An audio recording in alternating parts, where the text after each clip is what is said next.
प्रधानमंत्री मोदी ने भले ही कभी ना सोचा हो कि वो कभी देश की बागडोर संभालेंगे, लेकिन राजनीति में वो नए नहीं हैं। ये बात तो सभी जानते हैं।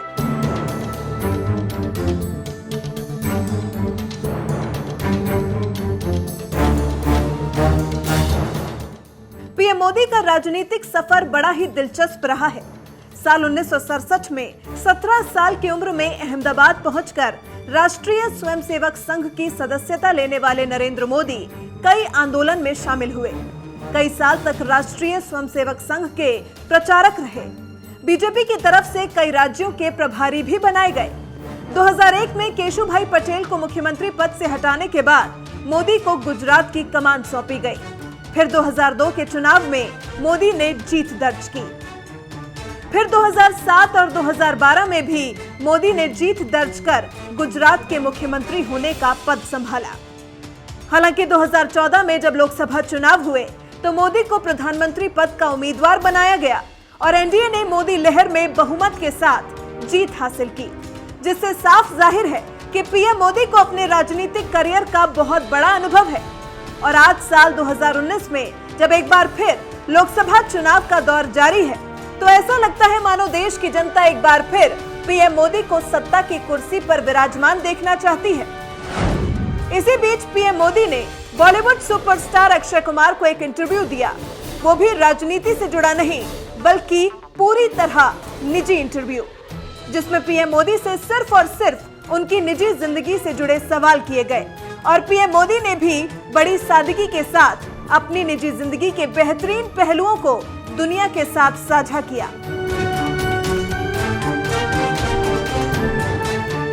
इस इंटरव्यू के दौरान एक महत्वपूर्ण सवाल जो अक्षय कुमार ने पीएम मोदी से पूछा, हालांकि वो राजनीतिक नहीं था, लेकिन पीएम मोदी का जवाब राजनीतिक था।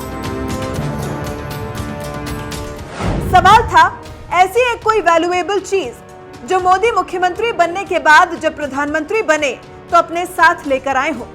जवाब में प्रधानमंत्री ने बड़ा ही बेहतरीन जवाब दिया। पीएम मोदी ने कहा कि शायद और प्रधानमंत्रियों को यह फायदा नहीं मिला जो मुझे मिला, क्योंकि मैं गुजरात का लॉन्गेस्ट सर्विंग चीफ मिनिस्टर था, जिस दौरान मैं बारीकियों से भी जूझा। सामने से सीधे आ रहे इश्यूज को सीधा सॉल्यूशन चाहिए होता है। ये जो तजुर्बा मुझे मिला है वो शायद मेरे से पहले के किसी प्रधानमंत्री को नहीं मिला, और इसी तजुर्बे ने मुझे देश की सेवा करने की बहुत बड़ी ताकत दी है।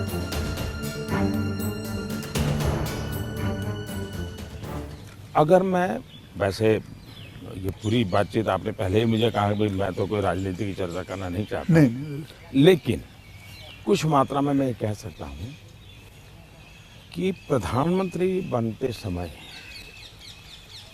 शायद और प्रधानमंत्रियों को ये बेनिफिट नहीं मिला है जो मुझे मिला है।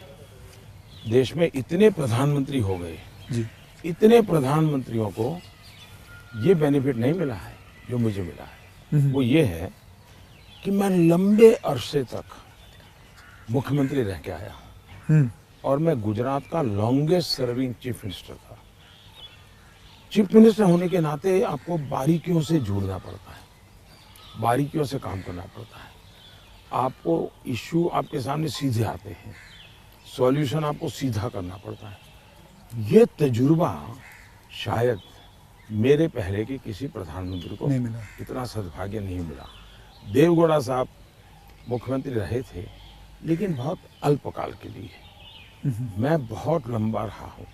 मैं समझता हूँ कि इसने मुझे देश की सेवा करने के लिए बहुत बड़ी संबल दिया, बहुत बड़ी ताकत दी है।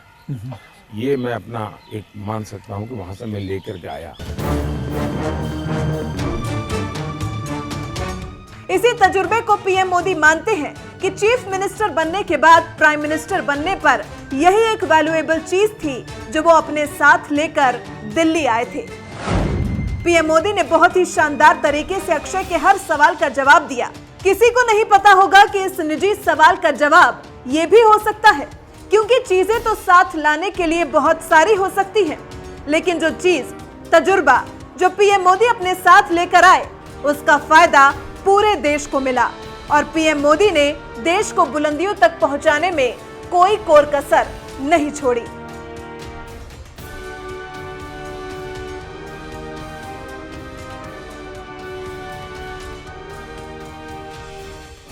मैं जिस हिसाब से आप बताते हो कि मुझे लगता है आप ज़िंदगी में मतलब जब सीएम से यहाँ जब पीएम बने थे तो मैं ये जानना चाहूँगा कि सबसे वैल्यूएबल चीज़ आप क्या लेके आए थे यहाँ इस घर के अंदर सबसे वैल्यूएबल चीज़ आपकी क्या रही थी? अगर मैं वैसे ये पूरी बातचीत आपने पहले ही मुझे कहा कि मैं तो कोई राजनीति की चर्चा करना नहीं चाहता, नहीं, लेकिन कुछ मात्रा में मैं ये कह सकता हूँ कि प्रधानमंत्री बनते समय शायद और प्रधानमंत्रियों को ये बेनिफिट नहीं मिला है जो मुझे मिला है। देश में इतने प्रधानमंत्री हो गए, जी, इतने प्रधानमंत्रियों को ये बेनिफिट नहीं मिला है जो मुझे मिला है। वो ये है कि मैं लंबे अरसे तक मुख्यमंत्री रह के आया हूँ और मैं गुजरात का लॉन्गेस्ट सर्विंग चीफ मिनिस्टर था। चीफ मिनिस्टर होने के नाते आपको बारीकियों से जुड़ना पड़ता है, बारीकियों से काम करना पड़ता है। आपको इश्यू आपके सामने सीधे आते हैं, सॉल्यूशन आपको सीधा करना पड़ता है। ये तजुर्बा शायद मेरे पहले के किसी प्रधानमंत्री को नहीं मिला। इतना सद्भाग्य नहीं मिला। देवगौड़ा साहब मुख्यमंत्री रहे थे, लेकिन बहुत अल्पकाल के लिए। मैं बहुत लंबा रहा हूँ। मैं समझता हूँ कि इसने मुझे देश की सेवा करने के लिए बहुत बड़ी संबल दिया, बहुत बड़ी ताकत दी है। ये मैं अपना एक मान सकता हूँ कि वहाँ से मैं लेकर के आया, ये जो देश के काम आ रहा है। आप जैसे मैं जानता हूँ, जैसे मैं आपके एक स्टाफ मेंबर से भी बात कर रहा था, आप 3 या 4 साढ़े 3 घंटे ही सोते हैं। मतलब 7 घंटे तो सोना एक अमूमन एक शरीर को चाहिए। आप 3.5 घंटे ही सोते हो? ये बात आपकी सही है। मेरे जो जितने मेरे साथी हैं, मेरे जानने वाले लोग हैं, या हमारे जो अब सरकार में आया हूँ तो डॉक्टर भी रहते हैं, उन सबका मेरे से एक ही आग्रह रहता है कि मेरी नींद में बढ़ाऊं। राष्ट्रपति ओबामा जब मुझे मिले तो वो भी सबसे पहले मेरे से इसी के में उलझ गए। बोले मोदी जी क्यों ऐसा करते हैं? बोले हम दोनों अच्छे दोस्त हैं जी, तू तारीख करके बुलाते हैं एक दूसरे को। तो तू ऐसा क्यों करता है जी? तुझे आज पता नहीं है, ये तेरा नशा है काम का, तुम करते रहोगे, लेकिन तुम अपना नुकसान कर रहे हो। और वो जब भी मिलते हैं कि तुम मेरी बात मानते हो कि नहीं मानते हो, कि नींद बढ़ाई कि नहीं बढ़ाई। अब पता नहीं मेरा एक बॉडी साइकिल ऐसा हो गया है। मतलब आपको नींद आती ही नहीं है 3.5-4 घंटे के बाद? नहीं, नींद जो है मेरी इतने कम समय में पूरी हो जाती है। स्ट्रेस की वजह से तो आप उठ नहीं जाते हो कि अब मुझे काम नहीं, मैं इतना नॉर्मली देखा है आपने कि कोई भी व्यक्ति उठता है तो हाथ पैर इधर उधर करता है, आंखें ऐसे ऐसे करता है। मेरा कुछ नहीं, आंख खुलती है, फ्रिक्शन ऑफ सेकंड मेरा पैर जमीन पे होता है, मैं उठ जाता हूँ।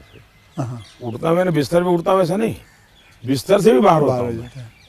अब ये हो सकता है वो मेरी जो 18-22 साल के कालखंड में जिस जिंदगी को मैं जी रहा था जी, उसमें से शायद ये डेवलप हुआ है। अब वो मेरे शरीर का वो हिस्सा बन गया है।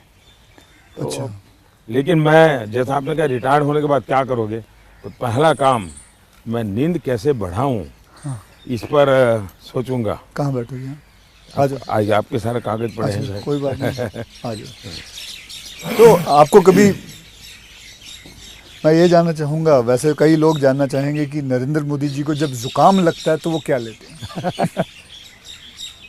आप हैरान होंगे, मैं बहुत ही, फिर वही कहूँगा, मैं ऐसी कठिन जिंदगी जी करके आया हूँ।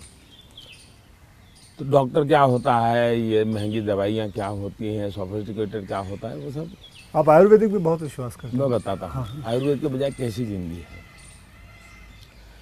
अब आप जब पहाड़ चढ़ते हैं तो पैर तो दर्द करते ही हैं, कितनी आंधी हो, लेकिन ऊंचाइयों पर जाते हो तो अब जो अकेला इंसान है वो क्या करेगा?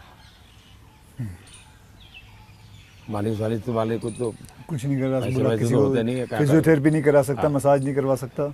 अब मैं क्या करता था जी, मेरे कंधे पे हमेशा एक ये जो असम का गमछा होता है ना, हाँ, ये गमछा मेरे पास रहता था ऐसा।